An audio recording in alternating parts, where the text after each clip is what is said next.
Squeaky chat. Oh, it's good to be back, boys. It's good to be back.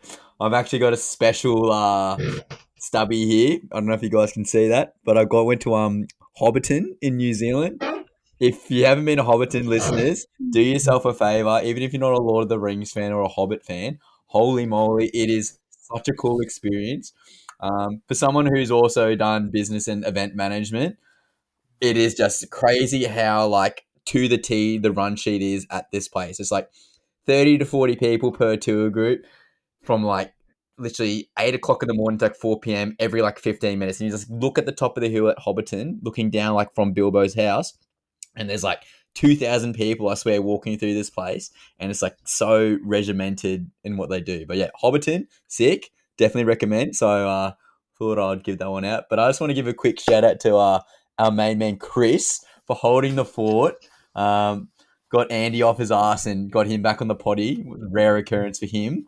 And also Adam, the scumbag that we love so much, killing out at number 17 overall. But yeah, really good, Chris. Cheers to you, mate. Well done. Oh, thanks. I'm glad the boss is back, and running things, correctly now. But You're taking my job in no time. You think you do a better job than me, mate. At least you're organised. And Jakey, how are you, brother? Yeah, I'm well, mate. Been busy with work. Didn't get to watch too much footy over the weekend, as per usual. I was working for most of the weekend. But yeah, mate, been really well. Been coming off a high ever since last Wednesday night with Queensland getting up. So I'm sure we'll rip into that. Chris, I'm so happy you're on tonight, mate. Can't wait to talk about it. So ready to rip in. It's nice to see you both. God. I was like, it was 10 o'clock in New Zealand when kickoff happened. I was like, it was worth every single minute past my bedtime for an early start to see Queensland absolutely dominate New South Wales. They had so much emotion going into that game with Money Munster and his dad passing and Big Papa coming back, and it was so good to see at the very end when the trophy was about to be raised and all the boys from Queensland just looked at Papa and was like, Papa, get up there, mate, get up there, mate. Like, you could really see they rallied for Big Papa. But Jake, you could probably agree with me here, mate. New South Wales don't understand Origin. That's it, mate. That's it. They look at us. We were finishing sets. We turned up. I cannot believe how confident and cocky the Blues were getting. So they so easily forget the 8 years dynasty there. And look at young man Dearden, mate. He's 24, I think, 25. Yep. Crazy. We've got him for another like 8 to 10 years. Easy, mate. We've got another 8 in a row possibly coming. So Lockyer 2.0. Yeah, that's it. So, yeah, fantastic, mate. In Billy we trust. I think I called that early. Let's go back a few podcasts, repeat that. He's just too good, mate. Too good. So, yeah, phenomenal from the Maroons, mate. Yeah, just they were perfect. Unreal. They really stepped up, and I think the Blues just collapsed. So, for some stars that they've got, they defeated themselves. Yeah. If we should have, Jake, you should have correlated earlier that we should have shaved the beard down and got the goatee going for Shiva. I mean, my God, he had 2 missed tackles to start with, and then he just absolutely dominated that edge. Like that try to Xavier Coates doing that little round the back and then sort of flicked it around to Xavier. Like unreal. That would have been so good for his confidence. He looked right at home, and I think we've actually got a new centre pairing for at least the next couple of years with Robert Toyer and Shibasaki for sure. Chris, what are you going to do for New South Wales? Do you just gut the entire team? Because they just don't get it, mate. Look. Let me just start by saying, look, well done, like Queensland, like in the immortal words of Feel Good. I honestly did not see a path of victory for you guys, and you guys came on absolute smoke New South Wales. I did just want to quickly rebut that Shibasaki, try assist. Mate, that was Zach Lomax doing Zach Lomax things. Come on, like that defense he had, he just came out of nowhere. That was so bad of him. So yeah. Lomax wishes he was in Maroon, mate. He wishes he was in Maroon. We all bleed red at the end of the day, don't we? So, Chris, for you as a New South Welshman, I was trying to think myself who doesn't know Origin too well, those New South Wales boys. Who would you drop to get some bit of passion back into that jersey? Who would you drop? Going off form Oh, right look, I think straight away. Like, I didn't think we. I think I'm just going to start off with the forwards straight away. I've been saying this every single time. Part of it is a joke, but I think the most positive takeaway we're going to take away from this series is the critics are just going to absolutely rip into Laurie Daly's forward selection. Like Stefano, Max King, none of these guys belong here. Like Stefano looks so unfit. He's walking with like after 6 minutes of play. Hello, we have like two 80-minute, front row forwards, in Terrell May and, three. Keon. Yeah, But with Payne yeah, Haas as well, mate. but no, Laurie didn't want to pick any of them. So, I hope he gets massacred for that. I think I'm also kind of slightly frustrated, by the New South Wales attack structure, in the red zone. I thought, look, I know Lomax didn't play great, but last year was really awesome. Edwards is good. I know that, Teddy, is a more dangerous player than Edwards, but, I don't think Edwards was the issue. Same as Latrell, same as Crichton. Toto was our best player in the whole series. You know, I agree that I feel like I was annoyed by Luai and Cleary a little bit, especially Cleary, like, when he dons on the blue, he's Chad Townsend. And then, when he's got the black or the pink jersey, you can see what he did last Sunday night. He just shows the ball and then just falls entire para defense with a dummy. I know it's para once again, but it's frustrating. There's no show of the ball, and you can just see Cleary just premeditating a lot of the passes off the Luai. I think the biggest issue is just our forwards. You guys just killed us. Like we killed you guys in the first game, and then in game 2 and 3, you guys adjusted, and hats off. Really, I think the main issue is getting players who actually just deserve to be there, and that's really just in the forwards area. Yeah, It's almost like not saying Laurie Daly can't coach, but having a bit too much ego with the Terrell May situation. At the end of the day, you've got to pick the best players. And Keon arguably should have been there. I think Jake, you might have a different thought to me, but if as a Queenslander, I'm more scared of seeing Ola Kawatu and Keon and Terrell coming in instead of guys like Max King against Stefano, as Chris has mentioned. And arguably, I'd probably be dropping a guy like Angus Crichton. Is that too much smoky chat there? Because I think Keon, Hudson Young, Terrell, Isaiah Yo is obviously going to be there. Payne Haas is obviously going to be there. Bit more bang for buck in terms of those boys. I don't think Gus has done anything this year. Is that fair, Jake? Well, Gus definitely hasn't had the same season that we know, especially from last year, I think it was. But what correlates to me was that damaging super coach scores. So that's the main thing I remember from Angus last year. But there's two things that pop into my head when it comes to the Blues. Is that they've just got a large array to choose from. They do have a bit of a headache selection, so it does come down to, okay, who do you pick? And then what Penrith have done over the past like 4 or 5 years, obviously you start to bring in their combos a lot. But to touch on your point, Chris, a bit around Luai and Cleary, look at game 1. It was Moses and Cleary, and that's where a lot of the confidence was. And then you want to mention forwards, obviously Barnett, ACL, out for games 2 and 3. So the Blues team that came out and looked great in game 1, they for the Blues, they were missing like 2 stars, I guess. Moving forward for next year, I'd be putting Moses in the 6 again with Cleary in the 7. Yep. We know Luai brings a lot of energy, and I'm not saying he's a bad player in any sense, but I just don't think he's the right man to be donning the 6 for the Blues. You want Moses in there, and then if Moses is out, there's even been that lot of chat around Izzy Katoa. I know he's young, but he's been in absolute great form.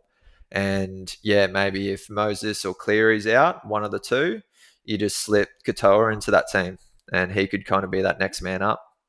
So there's definitely a lot of great choices for the Blues for next year. So lot to learn from it. I'm pretty sure they'll come out very Do we ready not? for next year. They'll definitely want to try and reclaim it.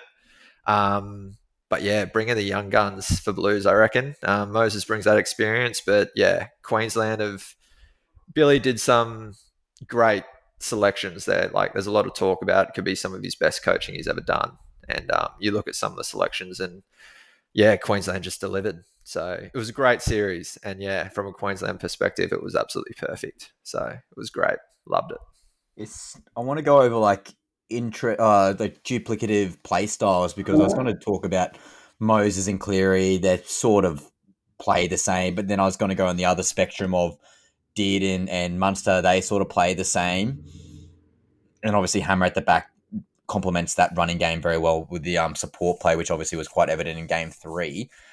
I don't think the duplicative nature of Moses and Cleary is optimal. You almost want that running 5'8". So that's why I do think that Moses Luai connection from last year, where Luai was actually the game breaker and won him the game. When you think about it, he made that line break and then passed it to Best, and then that's the end of game 3 there. I think the Moses Luai combination actually works better than a Cleary's Moses combo, even though Cleary Moses won game 1. Chris, what are your thoughts? Well, it's interesting you say that because what you're getting at really is that you don't love how Cleary and Moses are like they act as this they organize the team and they act as the structured play, and you're saying that Luai is the free flowing guy and he just does stuff randomly. You know, he had 2 games, game 2 and game 3, just to do whatever he wanted, and he still wasn't that great. I think he did more bad than he did good in many ways, and as a result, I think I would definitely prefer Moses back there, like Jakey said, 100%. Really, yeah, yeah. Do you Well, not think that? I think it's just a duplicative style though. Like you got obviously Cooper Cronk, Jonathan Thurston. Thurston's obviously an out and out halfback, but when he dropped into 5'8" with Cooper Cronk playing there alongside him, Thurston has that ad lib football. He's got that running game. He just got that like eyes up football. Yes, Cleary and Moses can run the ball very, very well. Don't get me wrong, and we've seen that in multiple different stages within their careers. But I just don't like the fit of those two. Yeah, There's something there that just like as I watch the game, the eye test.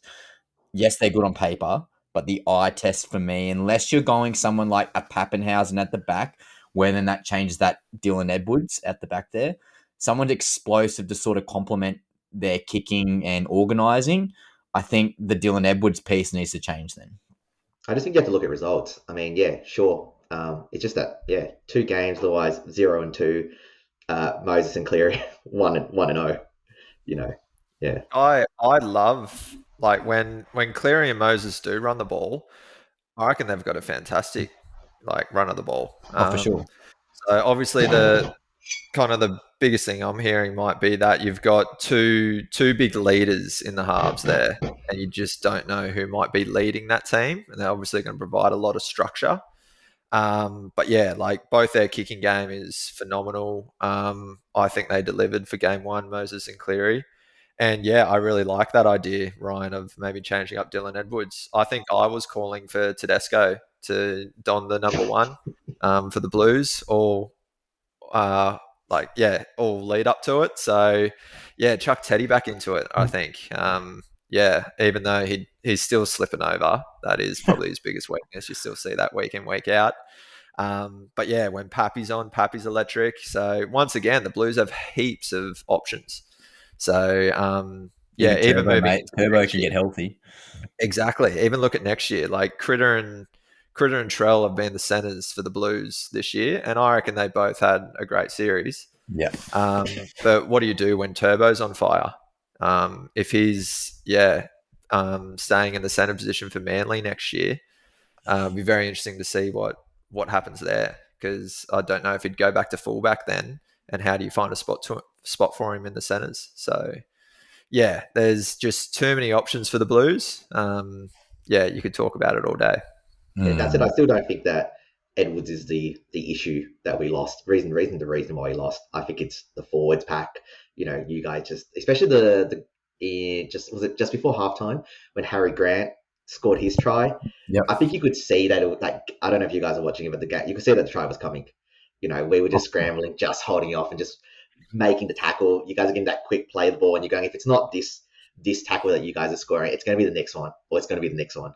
It's just our forwards just weren't fit enough, to play. Really, So that's been the main maybe thing. we're looking at it in the wrong eye or lens in regards to the forwards that we've already precursored and talked about. Those forwards for Queensland are very mobile.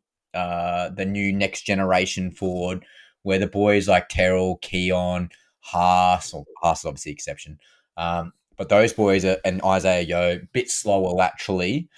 Does that then not change our mindset of picking guys more like Hudson Young or an Ola Kawatu or even shifting Gus Crichton to front row? Does that not change that, Chris? Yeah, yeah. Look, I think it's a case of like it's not that I don't think that the whole team needs to restructure. It's not like we were all so bad. It's not. I just think there were just small things that resulted, I guess, in you guys having the upper hand. And it went from my perspective, it really was. Again, it's the same thing. Like I guess you're right in a way in terms of like Gus Crichton, like the one when Dearden made that, he double pumped and he passed that short ball to Ruben Cotter. That was really nice, and that was Say it simply again, because Chris. Say it again. What was that? Double pump? I don't know, Beautiful. because I remember it was because Latrell overcommitted and he jumped on Rob Toyer real early, and that created that gap. And then you're right, Angus Crichton, he just laterally just wasn't quick enough, to get there. Sure, but that's not. But that's a case of just Dearden being too good, really putting him in that nice gap. My issue again is that Harry Grant try that he got. It's not a case of, it's just us putting some forwards in who just shouldn't be there. And it's because, like you said, Laurie just too proud to, when we lost game 2, we knew probably Steph probably wasn't the right guy. We probably knew Max King probably wasn't the right guy, but, we're not going to put May in there. These guys who can have a motor for 80 minutes. I don't think that May is necessarily missing that tackle. I think he misses the least tackles as any 80 or 60 plus minute playing front row forward. Middle, yeah. Now, we've also talked about like those workhorses. Like Queensland has abundance of those type of workhorses, like Kurt Mann and Liero and Cotter, like go and go and go. But we've also talked about Harry Grant, and this was like game 1 chat ages ago, that he was that guy who could break open the game, and New South Wales didn't necessarily have him. That's why I was like early on, we need like an Appy Corus out there for New South Wales, because the hooker position so valuable. Connor Watson, he only got like 27 minutes for 2 games in a row. Is Reece Robson going to retain his spot as just that tackle bot for the first 20 minutes, and then a guy like Appy comes off the bench, or like a guy like Watson? What are your thoughts there, Jake or Chris? Yeah, well, I think there's obviously been a lot of criticism towards Laurie and the Blues team, essentially. Like it's an open slather next year for them. Like it's now 12 months away till we're looking at Origin again, essentially. So you never know who's going to retain their spot. But people are calling for Cleary not even to be a lock-in, which is a big call within itself. So if Cleary's not a lock-in, and there's those whispers going around, then Reece Robson isn't a lock-in, and then essentially no player is a lock-in for the Blues team. They definitely had some great players. Like I think, as you said, Chris, To'o was probably the best for the Blues over all 3 games. It'd be hard to kind of slight. I reckon Trell and Critter once again had some good games as well. So Payne Haas, he's probably a lock, as if you're not picking him. So but even talking about, I guess, around mobile forwards, you're missing Cam Murray this year as well, with his like Achilles injury and stuff. He's one of those, quicker, more mobile forwards as well. Does he maybe jump into that 13 lock position that 100%. we know is his favourite? Does Yo then turn into a man off the bench maybe? So you look at Queensland with Trent and Paddy. We had 2 essential locks. I know Paddy's been playing obviously a lot of front row this year for the Broncos, but makes him a little bit more versatile. But I'm sure Yo, if needed, could jump in that front row easily. So Cam Murray could easily switch to second row. So there's a lot of options. But for me, the whole team just needs to be looked at, and I think that's one luxury for the Blues. Just reset, look at the form next year, looking into it, and try and bring it next year. So best of luck to them. Yeah, just quickly on Reece Robson, I'm still going to hold on to my thought to that. I believe that his job is just quick service, really, and efficient service. It's not his fault that Cleary, Luai, they did not, get creative and create space for their centers, and score the points. That's not his job necessarily. I get what you mean by having Nappy there, really. Where I also think that Connor Watson isn't the solution either. Like in game 2, like when we were down by, was it two or just two or whatever it was that we're down by, there was one where they were all calling for the ball on the left and he just passed the ball onto the right into short ball, and then I think we knocked it on or something like that. And that just tells me that he's still a little bit immature. He's just not that perfect player. Rather, if we were going to drop Robson, I'd have issues rather just because his defense. Like he defends well, but he always gives away stupid penalties, stupid 6 agains. Like the one where he put his hand out to stop Hammer, and then you guys got a penalty early in the game. That was, was that like on the 4th or something? It was just an absolute killer. Like there was no need for him to do that. Like that's why I'm dropping him. If I'm dropping him, more because I don't want him to give away these penalties. That's he was just scared, mate. He was just rattled. Yeah. All it is, you can't blame the bloke too much, mate. So when Queensland were rolling like they were rolling, he was just doing his best. But I was doing it last night in touch anyways. I was completely offside. I still made a touch unnecessarily. Gave away a penalty. But again, I think to sum this up, boys, New South Wales, besides Payne Haas and Brian To'o, no one's a lock in my eyes. Is that fair? Yeah, I'd even just lock in. That sounds fair. Yeah. So, all right, boys. On lighter notes, Super Coach.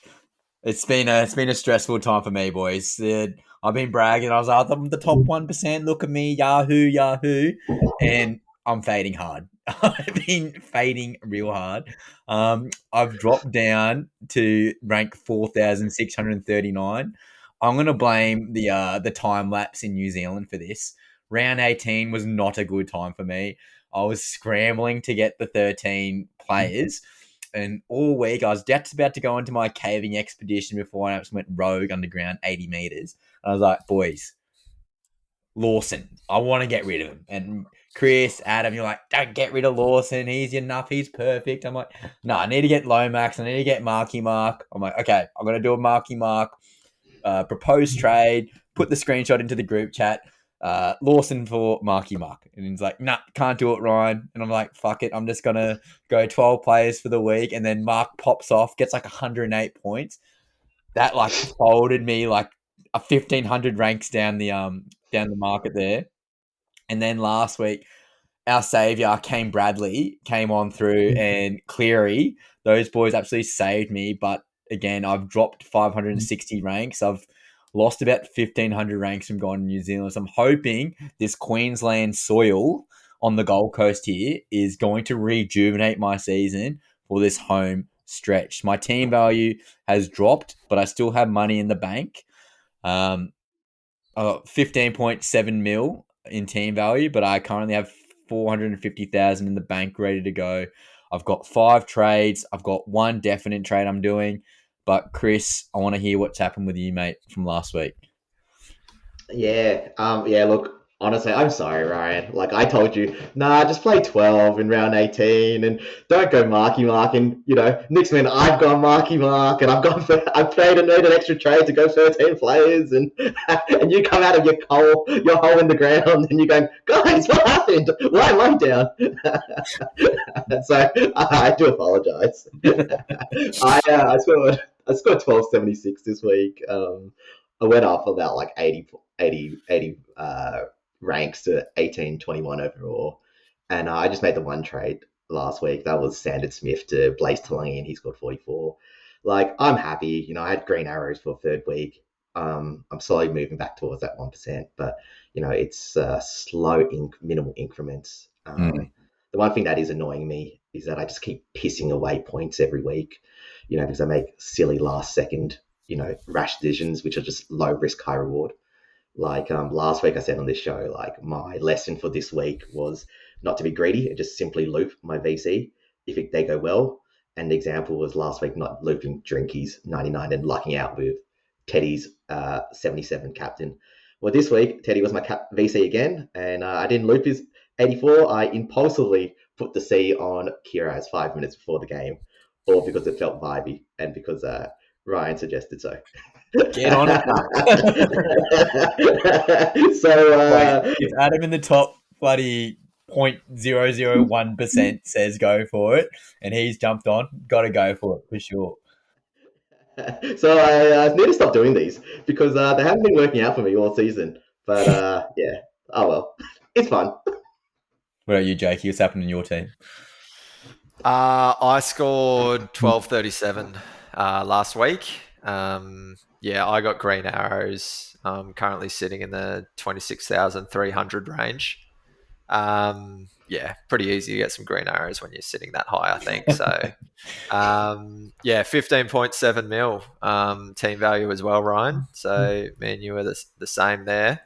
And yeah, I've made one trade this week, and after that, I've got 330 in the bank. So, yeah, not a bad week last week. I was originally bringing in Lomax from Saab, but after the Queensland win Wednesday night, I went full vibes, and I was like, you know what, screw Lomax, bring in Holmes, who had an absolute game. So yeah, I think I lost about 15 points. Lomax got one win on us there, but yeah, still happy with bringing in Holmes from Saab for sure. I can't recall my second trade, to be honest, off the top of my head. Even looking at my team, really struggling there. But yeah, look, team's looking pretty good. I am down to 2 trades though after making one trade this week. So I'm in a very scary place. But the team is solid. So I've got, a full 18. I had a full 18 last week, full 18 this week. Team's looking good. Team's looking strong. So I think it just comes down to those VC and C options and trying to get them right because they're burning me. Yeah, I think that head-to-head 2 weeks ago, Ryan, you beat me by 1 point. And Take that. Yeah, I didn't care too much at the time. But now seeing you face to face, mate, I think you being over in NZ just killed it. So yeah, you got me there. So had to take one, mate. Yeah, so no, it's good. Yeah, hoping to definitely just ease up on my trades unless like there's some heavy injuries coming in now. Not by choice, bro. Yeah. You got 2 trades left. I know. It's how good. So that's fun times. Vibes, yeah, that's vibes. Well, I actually didn't mention my score. I got 1,212. So captaincy option, obviously the Karaz, same as you there, Chris. Should have looped Tedesco. Kind of had bloody Herbie on there all week. I'm like, the Sharks are defensive juggernauts. But sort of previewing captain's corner later on, man, I think Herbie's a VC for the rest of the year, honestly. Like, if he's playing early in the week, VC Herbie, and if he gets like 80 points or 70 points, he's always going to upgrade like at least 15 points a game. I reckon it's just an easy VC. What are your thoughts on that before we get into the actual guys, Chris? Oh, look, I totally agree with you. I mean, he did get lucky. I mean, that was a huge forward pass, I think like 1.5 meters, and he's picked up an extra 17 points. I will say, I don't know if you've looked at team lists this week, but the Finns, they've got a very B grade forward pack. I think you still always VC Herbie if you can, but just don't be surprised if like at some point, whether it's the Cows this week or some other forward pack just rolls them and just Herbie doesn't get the same space or the same tries he's normally afforded. Like, it hasn't happened yet, and I mean, last week he's just scored 50 points, just in 41 points in the space of 10 seconds, and it was just him just running, making a dummy, just out of the line. So perhaps it doesn't matter, even forward pack, no forward pack, but hard to say. Yeah. Well, looking at the Cowboys forward pack right now, they are not too red hot either, besides Cotter and Nanai. So it could be a juicy play, especially the first game of the round. And it'll be probably a dry track at Suncorp on Thursday night. But yeah, Yeah, that's the yeah. option to get it. To Connor. Put your Yeah, money where your mouth is, right? Go hard. Go the VC Herbs, mate. It's a I'll great just go option. straight It's a C, great I option. reckon. Just flop it out. Oh, no. No. Don't do that. Don't do that. VC, mate. VC. Right, boys. I think we'd start looking at some players of interest. I mean, this is where Supercoach really heats up. All the mega buys and the minor buy rounds are done. Okay, this is where we really get into Supercoach. And again, trades are very, very thin for a lot of players, and people like Jake and I are very impulsive when we just want to go big and go home. But our teams are pretty set. But guys just keep getting injured, and again, it's killing everyone, not just guys like us on the podcast. Dylan Lucas, he's out and he's a sell, and I'm not sure if I'm going to sell him this week or next. But I'm looking at a guy like Hudson Young. So he's currently at 749k or just under 750. He's got a break even at 105. He's owned by 11% of teams. So again, he's pod-ish. Because again, that price is so high. What do we think on Hudson Young, Jake? Yeah, great. Been exactly my trade this week. With the Lucas injury, Lucas out, Young in. He's got a high BE. He is a high price. So if you do have the numbers this week, I guess you probably don't have to rush him in. But he is at home against the Eels. Canberra are on top of the ladder. They're a great team. Coming off the loss, he got the bye last week. Had the loss obviously for Wednesday night. Yeah, I'm sure he'll be ready to come out firing. Probably got a bit of anger in him. I reckon he's probably ready to rock up and have a good game. So yeah, easy trade for me this week, especially with the news of Cleary getting rested. With Cleary being rested, I needed to make a trade to actually have 18 this week. So yeah, it's a very straightforward one for me this week. But yeah, love it. Definitely love it. For people who are considering it, do it. Don't even overthink it. Yeah, great trade. Yeah, Chris, what are you thinking, mate? I'm a little bit more cautious compared to Jake. Like, I mean, yeah, he's the number one traded player this week, and I know we've all been waiting, post Origin to get him in, but I'm not exactly sure if he's like a slam dunk, Jake. Like, I mean, one, I don't know enough about osteitis pubis injuries. I can only assume that it's something that he has to manage, and Ricky's probably going to rest him as needed. So he might fall into that Ricky rotation roulette thing. Especially now that the Raiders, they've got the minor premiership pretty much locked up. They've got another bye happening. I agree that if you're going to get him, that you want to get him this week because he plays para, because he scored 109 against him. Even if you don't get him this week, and you go, oh, I think the break even's too high, and I'll just wait a little bit. He's still a good buy because their run home is great. They play, Newcastle at home, St. George away, and then in round 26, this is probably the more important one. The West Tigers, he could go very big, yeah. Especially in the head-to-head final there, if you manage to get there. Yeah, for sure. I didn't I've know he actually was had carrying an injury, to be honest. pubis. Gary's actually looked after me, so I actually had to take 6 weeks off from doing touch football from overuse of running and sprinting. When you are not warm, it is quite painful. So obviously he's getting pain injections, he's getting rest where he can. Once you actually get warmed up into it, it's not too bad, but it's just like as soon as you cool down, it's just like, oh, like shit, you can't like really move. So obviously they get medical grade injections pre-game, and that's just, and I know for me personally, when I had it, when I actually warmed up into it, didn't really affect my sprinting too much. So that's why I'm a bit more confident in regards to getting him in. If you can afford to get him in now and not worry about the buy due to your depth in the next coming weeks, I think, yeah, he's a must. Like, look at the Eels forward pack. I've got it here. Hopgood at 8, Riley Smith at 9, Junior Paulo at 10, Geimer at 11, Jack Williams 12, Dylan Walker 13. And then obviously their bench is pretty mid. So if it's any week to get him in, even with that huge break even, again, money is not necessarily an issue for most teams now. Getting Nuffs in.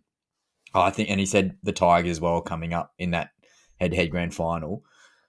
I think he's a must. I think he's going to absolutely kill it. And again, as you said, regarding Origin, not having the minutes there either, especially when Liam Martin actually hurt his wrist and still didn't get on the field, I think he's really itching and proven a point that That's Raid. scary. All I heard was Ryan was, "Hey, so long as you make more tackles, you make more hit ups, you stay warm, you're gonna be okay." The one injury when your production goes up as opposed to going down. Oh, baby, base it out.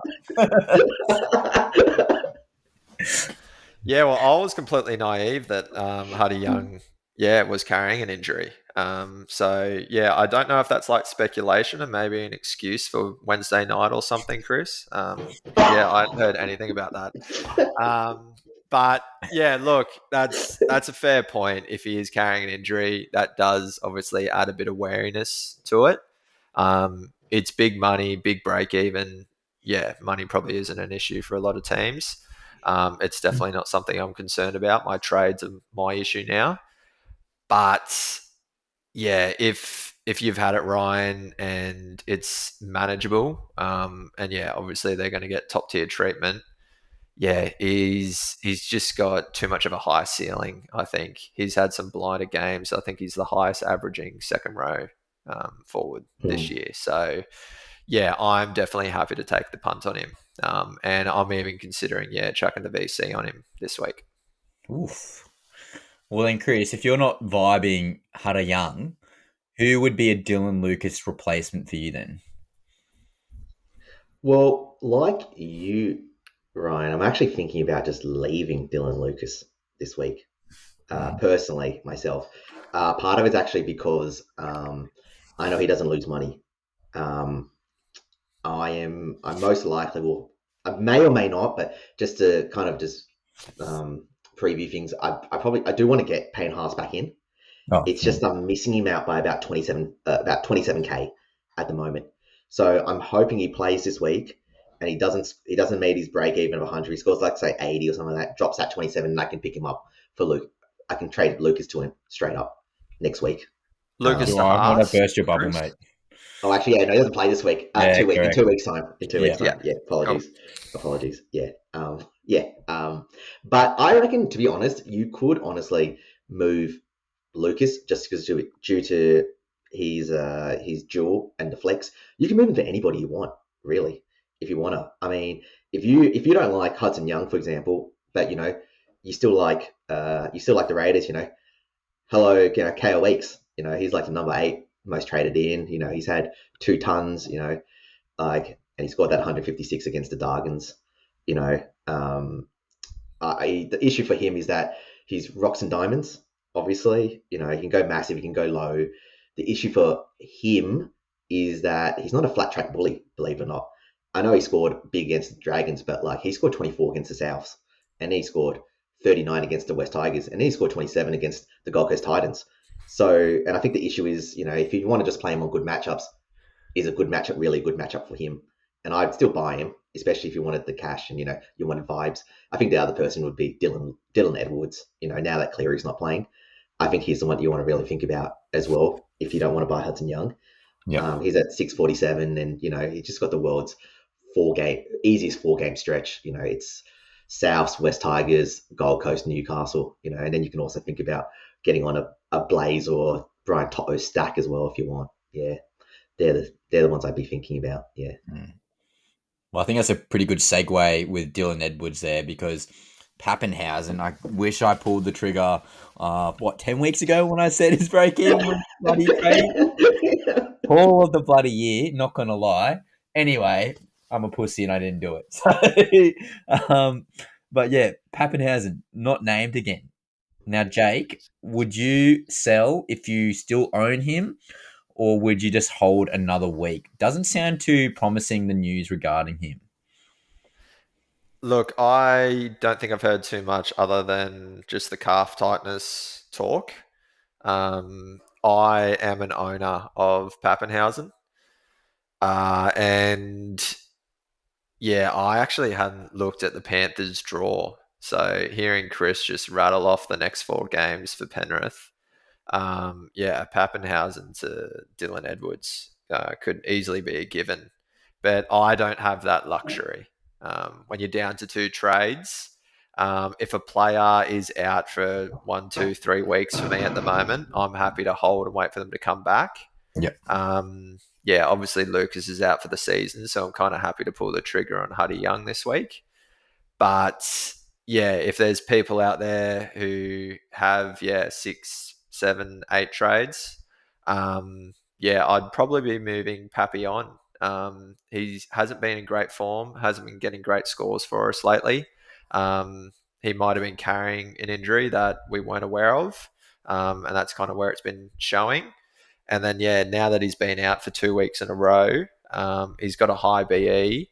Yeah, bring in a gun. Jump on Edwards. I feel like there's plenty of gun fullbacks. Even for like a smoky one, you could start to look at Trell maybe. Yep. There's definitely some good fullbacks. And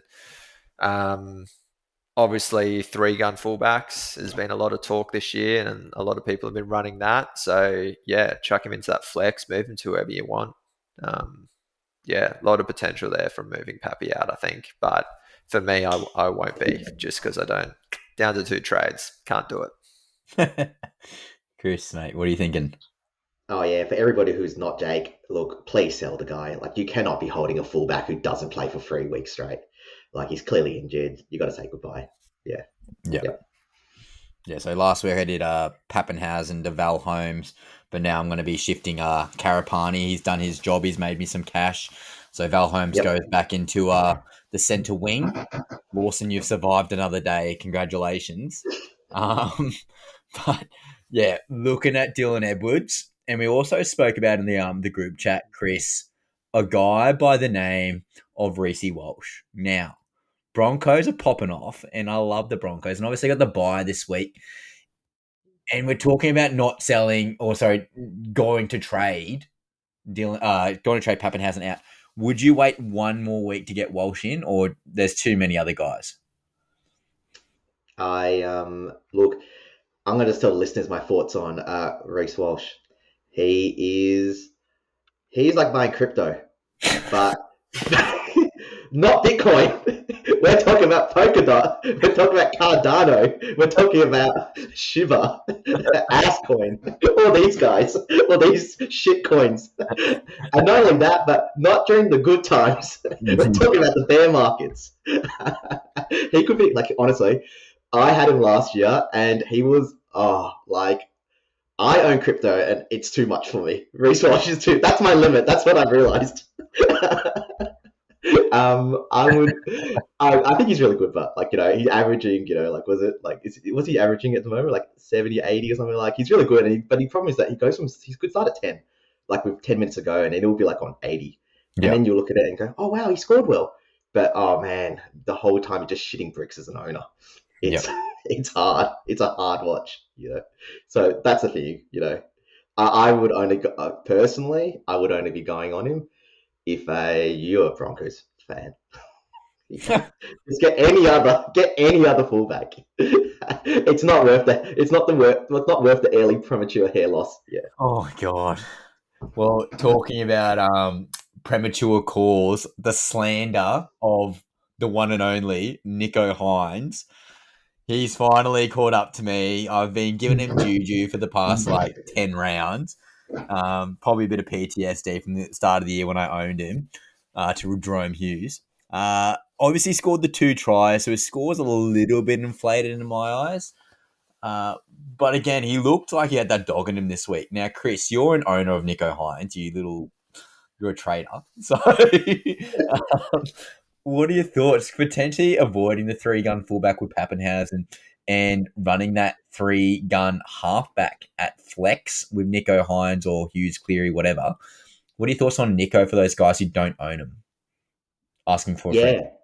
Look, I was like you. I was a Nicho hater, but look, I have seen the light, and I've turned around, and I'm back to being the president of the Nicho support club.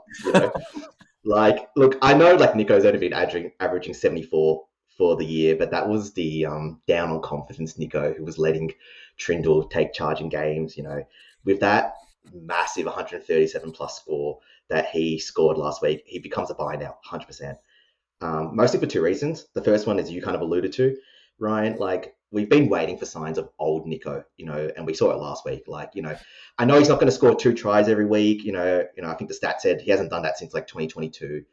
But what was important was seeing him run aggressively and directly at the line on the fifth, seeing him sweep several times, call for the ball, being angry when, Bradley doesn't pass the ball to him, and then throwing that long cutout ball to Sione Katoa for that, junk, 20 plus points to score on the last play. Like, how often have you seen him in the last 12 months when he's down in confidence? He just feebly just drifts across the line and he passes a ball to a cutting forward and he just hopes that forward just scores a try so he can pick up just junk. Yeah. It's lucky he plays with Nikora and AFB and Tom Hazelton. They're some of the world's best try scorers, in the front row.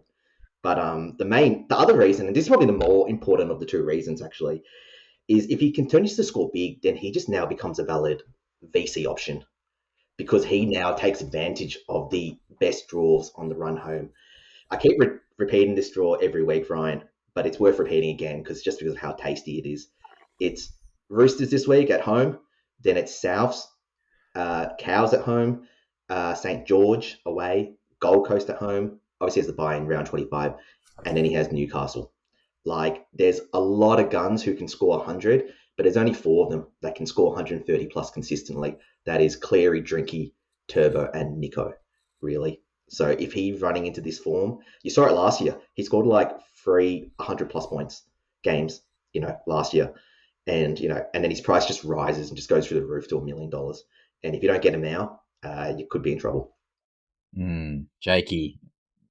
Yeah, look, I think for Pappy owners essentially, and who are running those 3-gun fullbacks, it's the perfect opportunity. I was looking at Nico and I'm like, he would be a great player to bring in. All for it, to be honest. Maybe move away from the three-gun fullbacks. Hasn't really been working for us over the year. With Ponga hasn't been doing a great job. I know he's out now. Turbo obviously had his injury stint. We've got Pappy doing his thing now. Drinky has his moments of 21 points or whatnot. So maybe the play all along was 3-gun halfbacks. Hughes, Cleary, Hynes, they're definitely the top tier 3. And I personally have Cleary and Hughes, and I was very happy with that. And now being down to 2 trades and seeing what Nico's doing, it's very scary. It's scary not having him now. So I'm lucky I'm a player or a person who has Brayley. Maybe Brayley's the man. He's been in form over the past month. Maybe he's the man who's unlocked Nico. So, for those who don't have Nico, once again, if you got the trades, I really, really like it. Pappy to Nico in that flex could be a perfect trade this week. All right, I'm going to ask you both the same question. If you own you own Cleary and Hughes, and then you have your 2 fullbacks, could be Turbo, Tedesco, for example, for myself. At flex position, would you rather Dylan Edwards or Nico Hynes, and they're virtually the same price? Chris, who would you rather? Nico. Jake? Nico. Yeah, I'm going Nico too. So, boys, I pressed the button and I've undone the trade, and Nico Hynes is in the team. I'm scared. I feel dirty. I feel like I've just gone. I'm so much slander. Nico Hynes, if you're watching me right now, I'm sorry. I'm back. I love you. Do good. All right, everyone. You got him. Everyone, jump off Nico. If Ryan is on, I've been the jinx in the past couple of weeks. Maybe I could say he's trash and he's going to score 10,000. Guys, we've hit euphoria at the top. We've hit the peak. Yes, sell now, everybody. That side podcast chat all weekend, the jinx was on. Every single thing that was happening in that chat ended up happening. So Literally. if it rolls into this week and it's moved into the podcast, yeah, if Ryan's going Nico, be warned. Be warned. Oh, So God. yeah. But Well, look, That's in it. all seriousness, it's good. It's good. That's it. listen, Look, Edwards is not a bad choice. Edwards is not a bad choice. Again, it's a really good draw. It's just, can he score 100 plus points every week like Nico could, 130 plus? well, And I I don't think think I'm he not can. confident Dylan Edwards is going to convert either. So it's like, again, that 10 points difference. They're both in good teams. We've always talked in the past couple of weeks, especially, that we need to avoid the guys in bad team, or good players on bad teams. Both these guys are teams who are in form. Well, the Sharks are slowly getting back to form, but obviously the Panthers are running red hot. But if I knew Dylan Edwards was converting, I'd probably be more inclined just due to his base and power. But yeah, let's just do it. Fuck it. We're on, boys. Nico Hynes, he's in. Look, Edwards, Listeners, I want Edwards to will be hear you in the converting this week. comments. Have I made a bad trade? Is Nico Hynes overrated, or should I reverse it and just go on my gut with Dylan Edwards? Let me know in the comments. Who should I have in? He's joined the dark side. Hey, but speaking of what Jake was saying, actually, I just want to touch on Blake Brayley. Man, he's been awesome. Honestly, he's just like getting line breaks of fun. Like, I just want to say, if for anybody who's still stuck at hooker, if you haven't bought Grant or Watson, I'd probably say just get Brayley and then Yep. just watch everybody else shit bricks for the next couple of weeks when they watch Shark games. Yeah, it'll be good. Yeah. Yeah, Great kind of pod. wish I Yeah, would the pod move. I think Brayley is the hooker to have. Yeah, exactly that, Chris. If you don't have a gun hooker and you're looking for a gun hooker, I'd be picking Brayley over Grant and Watson. Yeah, he's just in hot form, and you just got to roll with it. So Yeah, so obviously Brayley, he's unlocked that running game. He hasn't had it all year, and obviously someone's told him to actually run the ball and use your athleticism, and it looks like a different team. And obviously, that quicker play the ball and ruck speed now is helping Nico Hynes. So, Jake, I'm running off your Brayley pick to my Nico Hynes pick, and let's watch Nico Hynes get 12 points. So I'm going to tank the top 10% of everyone here. Jake, is there any guys that you're absolutely looking at but you can't really get in, obviously due to your circumstances? And there are any must-have guys for the run home for you? yeah, I've got a wish list, definitely. Let's hear it. Yeah, coming towards the end of the season.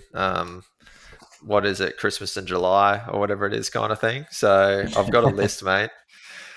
Look, obviously it depends on what guys you got in your team, but probably the one I definitely continuously think about is Herbie.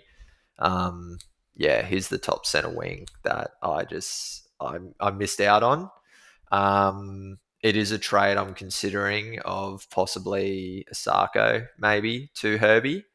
But I just don't think I have the luxury with my two trades. So yeah, I secretly want Asako to have an absolute blinder on the weekend, get like a triple, and then accidentally rule himself out or something to force my hand to bring in Herbie.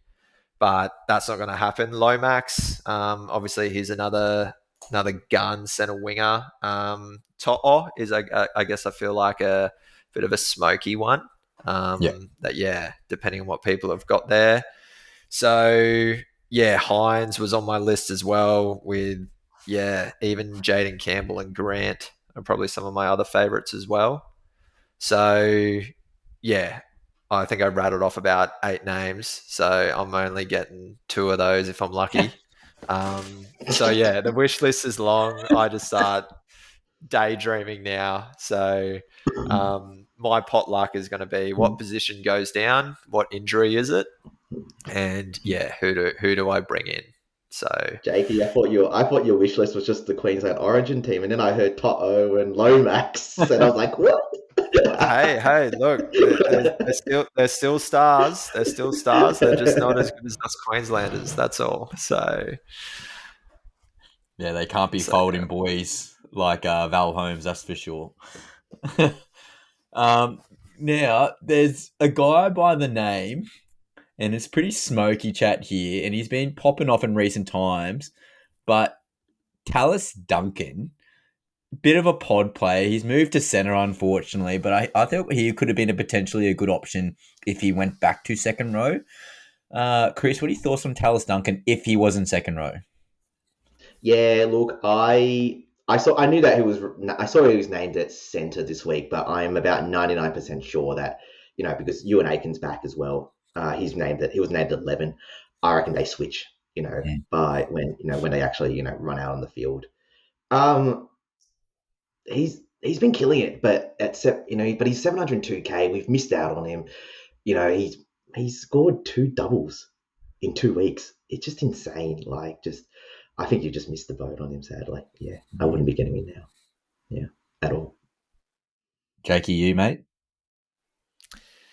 Yeah, I wouldn't be interested in him either. That would be, you'd be just hoping for everything to go right again. He's obviously in good form and he's, scoring some tries. So he's doing a good job, but super, super risky. I don't even know if he's like a lock in to start kind of thing for them. So is Cameron Murray coming back this year? No. He had an infection with his surgery, so he had a bit of a setback. Okay, yeah, I missed that then. And obviously with the Rabbitohs being trashed. So yeah. I will paraphrase. Sorry, you go, Jake. Sorry. No, I think where are Rabbits? 16th on the ladder, I think, from memory. Yep. So they obviously aren't in great form. The Titans even have a chance of beating them. So, I'd be avoiding Tallis. Yeah, I was going to just paraphrase. If you want to get a second row forward who can actually score tries reliably, just get Hudson Young. Yeah. True. On a good team. On a good team. Let's watch Tallis Duncan outscore Huddy Young this weekend. Thanks, Chris. I'm just having a look at the top 5% here, and Kalani going. So obviously we're potentially looking to nuff out a hooker. So Sandon Smith, since Hugo Savala's out, there was potential of Sandon Smith going into that 5'8" position. But it's obviously apparent that he's definitely out of favour and more than likely not going to be at the Roosters next year, hence why he's not getting selected this week. Now, Chris, would you go with Kalani going or would you just hold Sandon for the rest of the year? I sold him last week, only because I've already got Kalani goings and I needed a hooker who could actually play.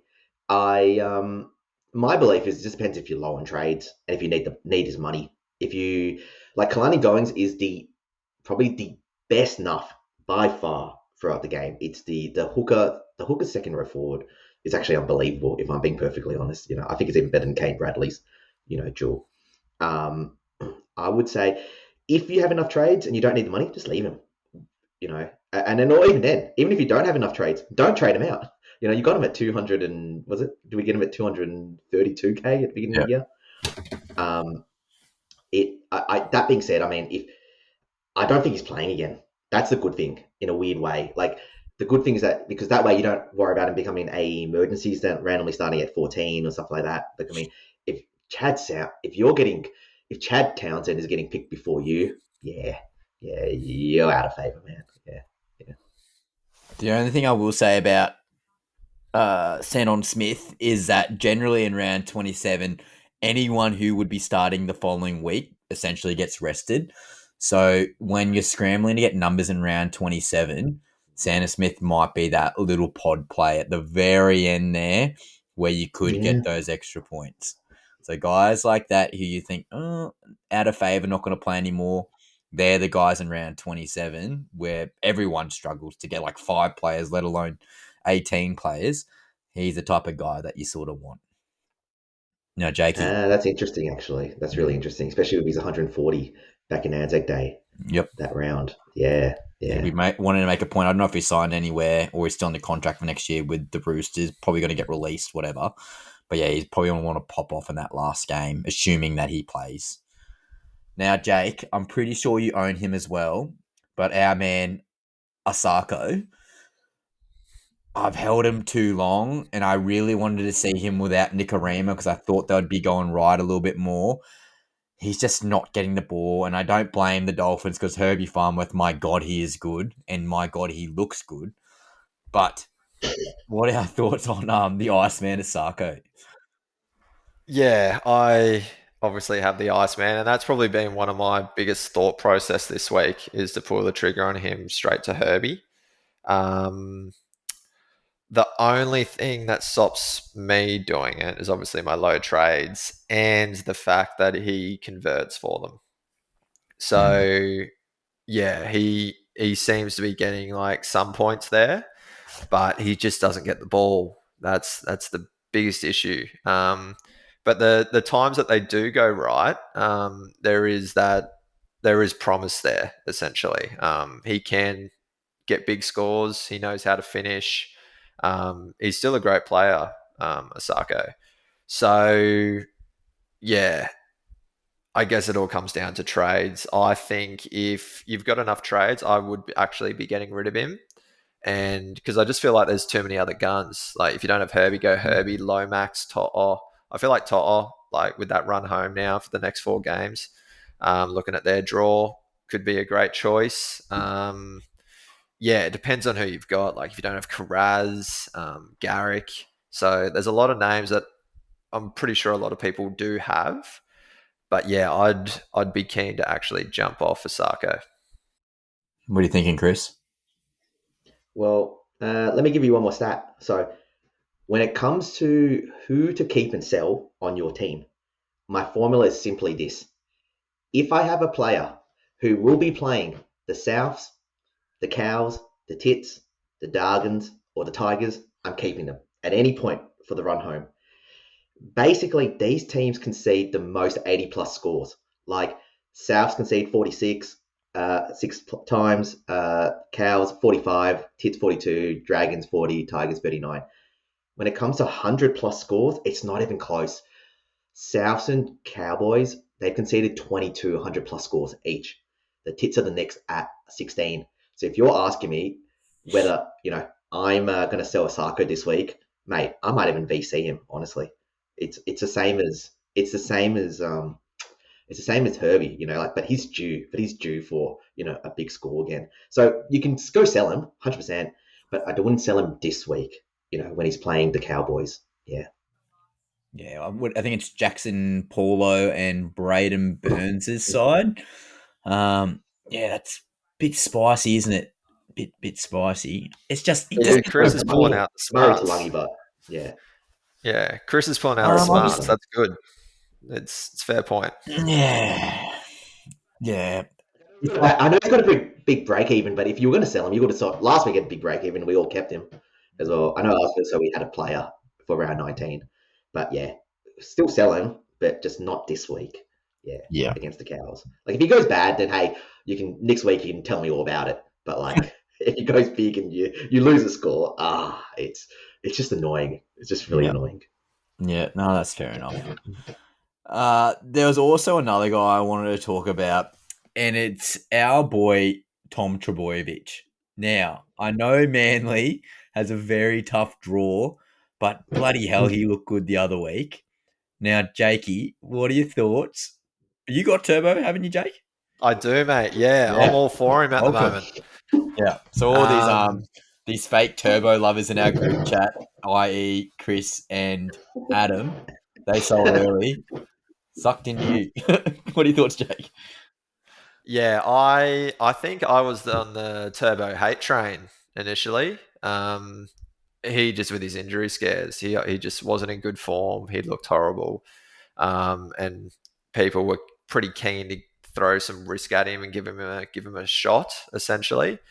And yeah, I wasn't about that. But as soon as he's kind of come back, had a decent game, moved into the centres, I was like, I'm all for it. He's still a gun player. Take that little bit of workload off him. I feel like it was always going to be a given that he was going to have a bit of a free pass to roam a little bit. So yeah, he's still going to have some great attack, I feel, and doesn't have to do so much in defence now. And yeah, he's a beast when he's on. Like I think he's like the best super coach scorer of all time, like when he's on. Yeah. So yeah, if you have Turbo, I'd be definitely holding him. If you want to bring him in, yeah, I don't know if I'd be bringing him in, like especially not this week down at Amy Park against the Storm. Um, yeah, I definitely like Turbo, but yeah, not this week. There's better options this week. He's just so very potty, 8.4%. And again, unfortunately, didn't get that centre wing duel because my God, that would have been fantastic. Next year, I reckon he's an automatic centre wing lock for our super coach. But Chris, what are your thoughts on Turbo? Because you're a coward and you sold. Look, if I'm a holder, I'm so happy. Like if I'm a holder, yeah, because But I mean, again, like, mate, he was versing like Tallis Duncan at the center, man. Come on, okay, not me, but like, hey, there's a few players who could probably score 123 last week or 2 weeks ago against him. But yeah, it's a difficult draw. I agree with Jakey. I think the issue is buying this week. Like we're all looking at, you're either looking at Dylan Edwards, Latrell, Lomax, and then Nico Hynes. Like these players. Like, are you telling me that you're buying Turbo over any of these four players? Yeah. I think that's the hardest bit. It's getting to the point now, though, because obviously we're looking at break evens. He's 564K. He is got a -9 break even. Let's say he probably gets the 60 projection. He's going to go up to about 610K. Definitely still buyable range. But again, everyone's got very similar teams. And if you're really looking like having a punt here, as you said earlier, Chris, guys like Dylan Edwards is going to be one of the most sought after trades this week, or even Latrell Mitchell potentially, but obviously not too advantageous with the finals or head to heads, which might deter some people. I like the Turbo vibe. Obviously, I'm a little bit biased. I'm praying, I'm going to put the jinx on him, but yeah, you don't not vibing it. Nah, nah. I mean, I get what you're saying. Really, I think that this week the biggest issue, and I mean, I know we talk about important to get pods and stuff like that, but I don't think you have to go crazy with them. Like, I think the biggest issue over the next coming weeks and even this week will be sit. Who do you sit? Who do you start? Like last week, for example, I played Tino and I sat Adam Dewey, who's had the hot hand and he scored 110. If I just literally played Adam Dewey, like, I mean, I know, like, who would be playing Adam Dewey over Tino? But this is what I'm saying. But that's still that. Yeah, but still, that's still 40 points, And this week, I think the biggest issue is just, like, just the juicy matchups that are available. Like, do you play Jaden Campbell? Do you play Turbo? Like, if you play Turbo, you might not be able to play Munster or Jaden Campbell or whatever it is, because you don't have a reserve possible. And I think that's probably more important, really, than I need to have a pod for Turbo specifically. And I think where you would play Turbo and sometimes not playing would be, hey, if he's got a really good matchup and his draw is really difficult as well. So you can't really. So every time you play Turbo against a hard team, you're hoping that another player who you don't play doesn't go off. That's the issue. You don't have that necessary certainty. I mean, 100%. If like Nick's this week again, he's playing Storm and he scores 120 again. You see him absolutely just sweeping down that left. You see Adam complaining about Lehigh Hopperwhite not, getting that sweep on the left. Yeah, 100%. Perhaps we all have to look back. Go grab him. But I think at the moment, I don't think you have to go crazy pods at the moment. Just picking your correct sit and starts. That's all that really matters. Picking your correct captain, or your VC captain is probably more important than trying to pick a crazy pod. Yeah. I was just thinking just then, talking about pods, I think we got to go back to the Herbie Farmworth thing. Jake, I think you just get him in. Like, suck it up. Like, he's so durable. I can't even think the last time he was injured. I'm touching all the wood on my desk right now, by the way. Just keep praising him. Keep praising him, Ryan. I love it. Keep doing it. I'm the jinx is coming. But yeah, Jake, I actually reckon you have to get him in. Personally, he's just gun, absolute gun. You're right. He is a gun. It's something I'll be considering pretty much all the way up until kickoff. But at this stage, I'm leaning towards a no. Yeah, down to two trades. I think, Chris, your rule with your Titans, your Cows, your Knights and Tigers kind of scoreline or whatnot, and big scores there. I think my rule now for the rest of the season is I'm only trading out a player if they're season-ending injury for me. Yeah, I've been making a lot of trades. Yeah, so unless some guns are out for 4, 5, 6 weeks or they're done for the year, that's when my trades will be happening now. But yeah, for those who have more trades than I do, yeah, Herbie is definitely But pretty much Jake, one of the my number one my picks. query for you is as a pure head-to-head player, not even I do know. overall, like having overall Herbie, like if you don't have him, you're going to be tanked down the ladder anyway. But can you really see yourself in week one of the finals if you do make it in both our leagues that you're going up against Herbie VC every single week? Can that really sit right with you? Well, that's if so when finals do come around. Yeah, like So round I'm 24, for example. actually yeah. So I feel like I'm in finals for one out of two comps. I'm 50-50, like if I'm lucky in my second comp, which is a shame. Um, and that's when I'll pull the trigger. That's where it's just screw the injury risks. Those two trades, bring in the top tier guns. If I don't have Yeah, them in my team, ditching, bringing in the weapons. yeah, So, but we've still got what 4 weeks yep. till finals. So a lot can That's a good happen in 4 rationale. weeks. Yep. Yeah. So that's yeah. Personally, from for me, that's my approach. But like quickly going back at Turbo real quick. Sorry, before we moved on from him. Um, Looking at the Storm Eagles lineup, I believe Turbo's up against Howarth and Kane Bradley this week. Oh, juicy. Um, That's yeah. juicy. So I know they've got a tough matchup. The Sea Eagles going down to Amy Park, but that's great for Tommy Turbo.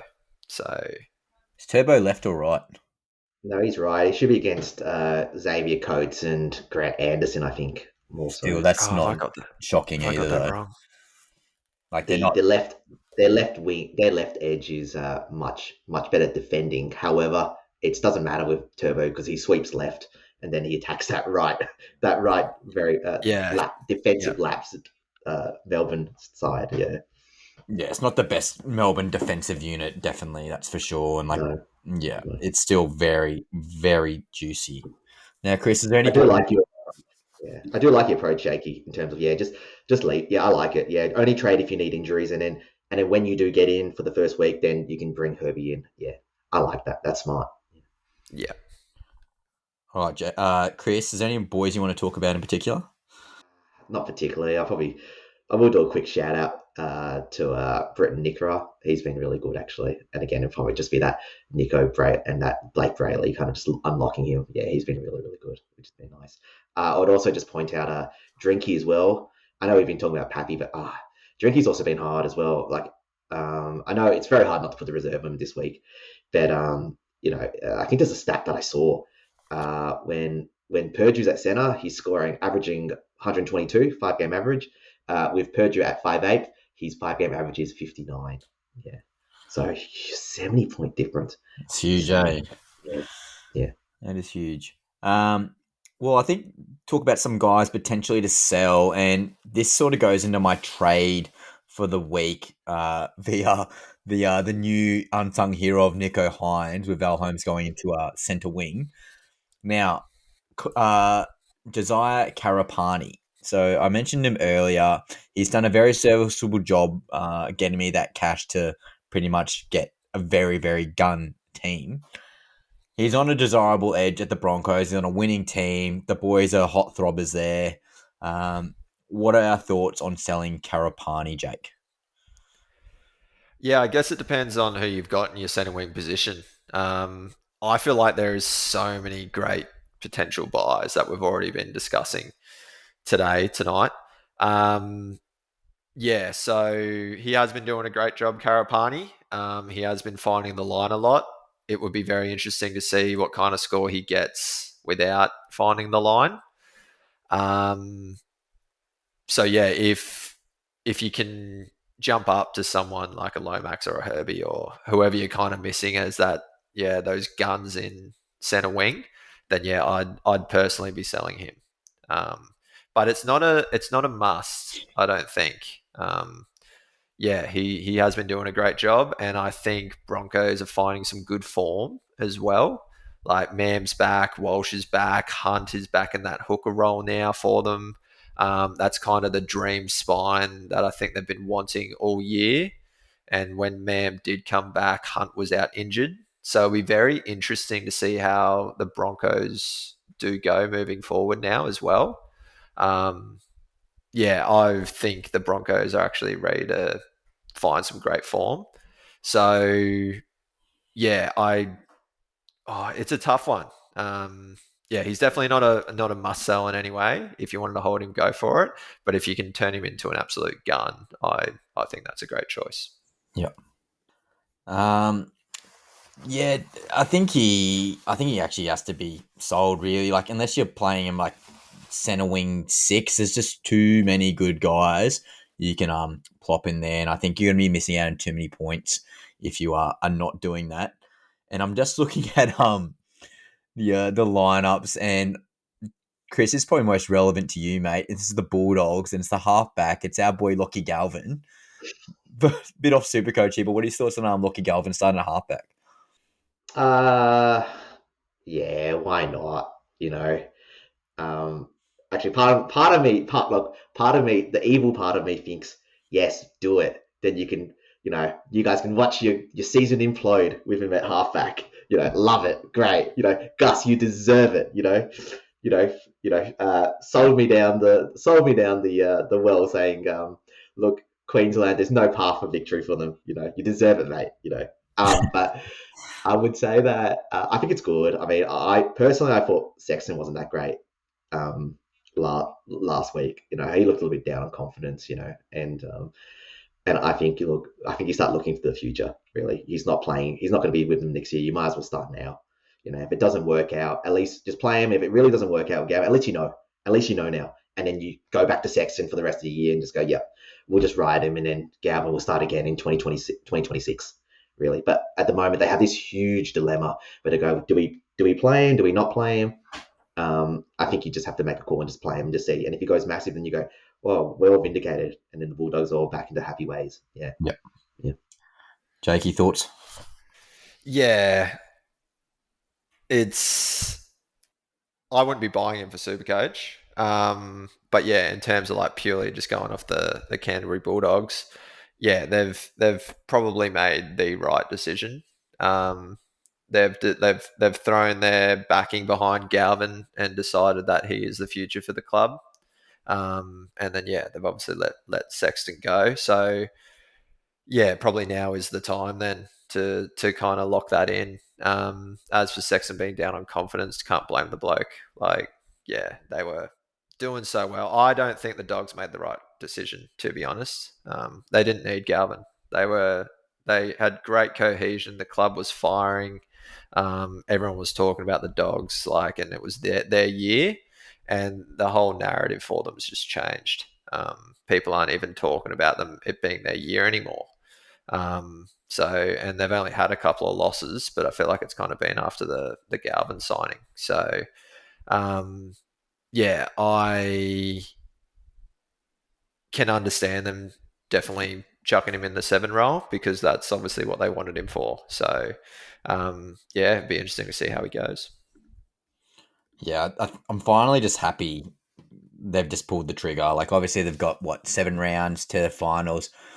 Sort of like echoing what you said, Chris. If it doesn't work in the next probably 3 weeks, got to give them at least a couple of weeks there at halfback. If it doesn't work, probably say like the start of round 24, then you go back to the old ways and you literally just drop Galvin. I think don't put him in the 17. You can be 18th man every single game.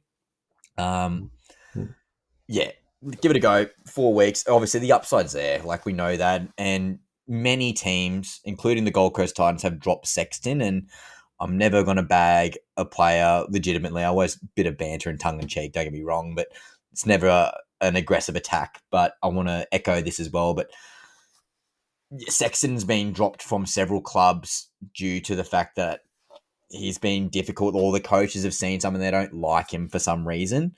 And now that's 2 clubs, I think, or definitely 2 clubs, maybe 3. He's obviously quite serviceable on the field, but the upside, again, we always look at upside. The upside of Galvin at halfback, which I still think he's a 5'8", the upside there of him being there definitely puts them in another tier if the team can click. I think it's going to help everyone in the field. Like, obviously, if Galvin's coming off the bench, Reed Marnie's like, well, I can't make a mistake. Everything's going to be perfect. I'm probably only going to play 50 minutes. If Galvin's coming off the bench, Sexton's be like, well, if I make one bad pass or one bad kick, I'm probably getting straight to the bench. And then, yeah, it's just a rippling effect. So Toby Sexton being at the 22 jersey, I think it was, I saw. Yeah, it's a no-brainer. Okay, jersey 23, so he's definitely on the bottom of the bench.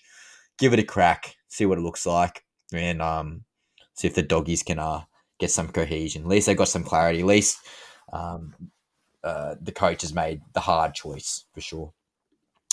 Oh, Jake and Ryan. I know this is not relevant to Supercoach, but I saw this meme the other week where it was like the top 4 teams, their halfbacks: Jerome Hughes, Tanner Boyd, Jamal Fogarty, and who do we talk about just then? Colin, yeah, Toby Sexton. They're the top 4 teams in the NRL competition. Right, you can talk Sexton, you can talk Tanner Boyd, but the one that annoys him the most, and I was talking to Sambo and Randall at the footy on the weekend, just the Jamal Fogarty one made no sense. No sense. Like, he was literally the Titans captain, arguably their best player, minimum top 3. He gave a shit. He was so good for them. And then it's like, nah, let's go Toby Sexton. Unproven player. And then I just don't was get the it. Josh Papali chase down. It was the Josh Papali chase down. That's what got him. Honestly, as soon as that happened, yeah, then it was like the Titans just saw something in Jamal, I think. But So no, I'm in all pretty seriousness, yeah, I agree. So imagine if we still had Hughes. Oh my lord. Well, the Jerome Hughes one, Like, fair enough. Like, he went to Melbourne and yeah, learned how to play Yeah. halfback. But the Jamal Fogarty one, and like, he wanted to be there, and he was even willing to like relinquish his captaincy to Tino, because I'm pretty sure that was the year Tino went there, or the year after where Tino got promoted to captain. More than happy to share that role. I don't get it. I don't get it, Gary. I know you're listening, bruv. So let's move on. I think we just go straight into captains, boys, and I'm gonna spill mine first. But currently, I've got the VC on Herbie, and I don't see myself changing that anytime soon if they've got the early game. And I'm actually got the VC. I've got the captaincy on Nico Hynes. So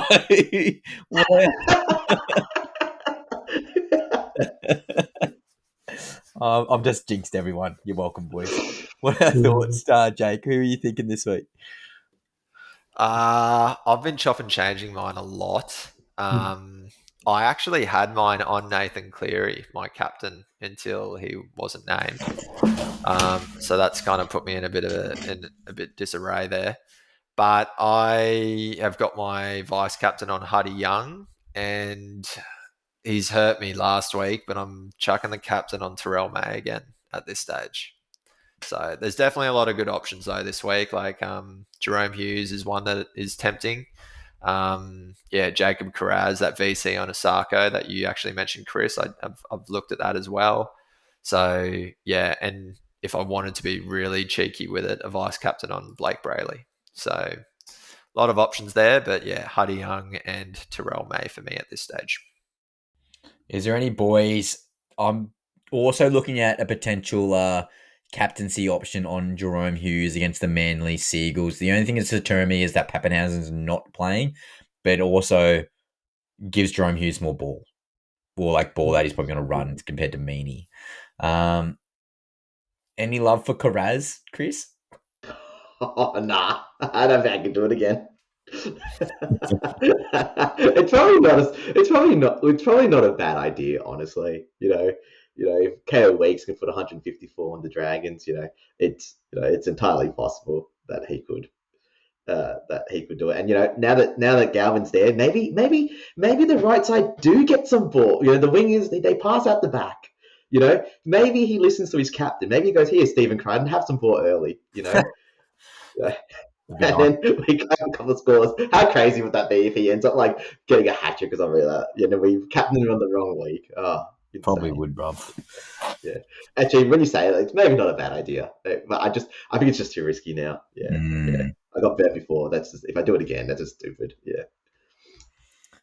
Is there any love for Jaden Campbell captaincy, or is that too much risk against the West Tigers? Yeah, I was thinking about a captaincy on Adam Dewey, as well. Look, honestly, I don't think it's a bad idea. Also, yeah, I don't think it's a bad idea of Jaden Campbell. Honestly, like it's just hard to know, like which Tigers team shows up, which Titans team shows up. It could be a 40-40 score, and it also could be 0-0, and it's just an awfully tough watch as well. And it's hard to know. And I know at this point, I don't think that it's worth doing that when especially just VC Herbie is what I think. And then you don't even have to think about it. You can just loop him. Yeah. Yeah. So I've got one more tip that I want from you boys, and it's going to be more relevant to my team. Who would you pick as your final reserve? Tino, Munster, Asako, Brimson. Say it one more time. Final reserve, Tino, Munster, Asako, Brimson. Currently, Brimson is not there.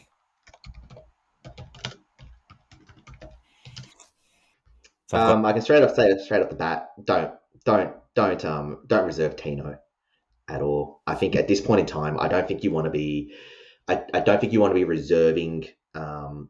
He's a great player, but just forwards who are just not gonna. There's no upside to him. He's gonna score you 70, 75 every week. I mean, sure, he can score a try. He scored a try this week. He was so close last week as well. Before that intercept, not that intercept, that hand just to stop him from scoring. But I think you either have to go for Munster, Isako, or Brimson, and it's just because of favourable matchups. I think Munster, hard to say. I talked about, early in the chat with you guys. I said, will he play inspired, or will now the Origin's over? The emotions just overwhelm him, and he's just a bit drained, and he just comes out a little bit flat. Hard to say, but you never want to bet against him. If he comes over 120, then you're just annoyed as well. Really, like with the other two, Brimson and Isako. Yeah, I think if you're gonna, in my opinion, if you're gonna keep Asako just for this week, I think you have to play him because you're probably going to sell him next week. If you're going, hey, look, I'm selling him. If I'm not playing him this week, then why are you keeping him this week? Yeah, fair. Yeah, you've just got to back your gut and go, I'm keeping him this week because I think he's going to go massive. But you're right. If you think he's not going massive, no matter what the stats say, even what I said earlier, then yeah, you just sell him, you don't play him. And now it becomes a case of Brimson or Munster. And then it's a case of how big do you think Brimson will be against the Tigers? But then you also have to go, oh well, Gold Coast, they're probably just going to give up now. They shut shop on Keanu Kinney. He's like, oh well, I don't need to play well now. I can just sit there and just veg, and then he just scores nothing as well. And if that's the case, then you're better going off on Asako or Munster. Brimo's a gamer, mate. He's always going to try. Watching him live last week, he looked very good. I don't know if you guys watched the Titans game, but I thought watching him live, he looked very, very athletic. Jakey, what are your thoughts? Sorry, I think I misheard. So are you looking to omit one of those four? Is that right? Yes. Yeah. Okay. I would be omitting Asako. Okay. Just to throw a spanner in the works. I like Munster. I like Tino. I like AJ. Yeah. The reason why I had Tino on there is because I think he's going to be getting those minutes back up, and he said his sternum's feeling pretty good. He'll play like 60 minutes. Obviously, now with Fafita getting a little bit more reps, I didn't mind De Groot there on the wing, but not too relevant to Tino. But again, that could help with the ruck speed with the play of the ball. Yeah, he's going to get like 70 points. Will Asako and Brimson score more than 70? I think that's what I got to really think about. But Chris, I think you nailed it on the head. If I'm not playing Asako this week, I may as well hold Karapani and sell Asako for a gun. So yeah, just cut out my whole thing. I didn't realize it was a mid one. I thought it was you could only choose one. no, sorry, I actually misworded it. You were correct, Chris, but Jake was right. I was getting rid of one. Yeah. But I would say actually as well, Kirapani, like I think whether you because Jake got asked a question, but whether you keep him or not also depends on if you're going to play him really. Like if you're never going to find space or time to play him, then probably just sell him because here's the thing: he plays Para and Souths in the next 2 weeks. Like if you want to, if you've got your 4 gun centered wings dubs and you've got other more urgent plays, just leave him as well, just for 2 more weeks. Oh, sorry, 3 weeks because they've got the bye this week. But I reckon he'll probably make cash if he scores a couple of tries. And now you really have the money to go to that 5th gun center wing as well, especially if you're not going to play him anyways, And now if you're worried about Osaka dropping cash, then just trade Osaka out this week, and then you'll definitely have cash, and then you'll have even more cash when you sell at Karapani in 3 weeks. Decisions. Well, listeners, I want to hear from you. I think that's probably a good place to leave it. My team's in shambles. I've gone down the drain since going down a hole in New Zealand. So I need you guys to revive me and give me some tips. And again, I thought I did a pretty good job overseas responding to all of you on social media, but I love hearing from you guys. If you've got any personal questions for Jakey, Chris, Adam, Andy, whoever, more than happy to pass it on to them or respond for them, saying that Nico Hynes is the GOAT now because I'm back on the bandwagon. But again, guys, we're on social media. We're on all your platforms. We're on YouTube. We're on Spotify. Again, we'd love to get those 5-star ratings, those likes, those comments. Helps us with the algorithm. You know the drill. But I got to say it because it's true. But that's Tackles and Tinnies Fantasy Files for round 20. Any last words, Chris? Nico C, let's go! Yeah, bring in Herbie if you don't have him. He's the man. He's the man. Turn it up.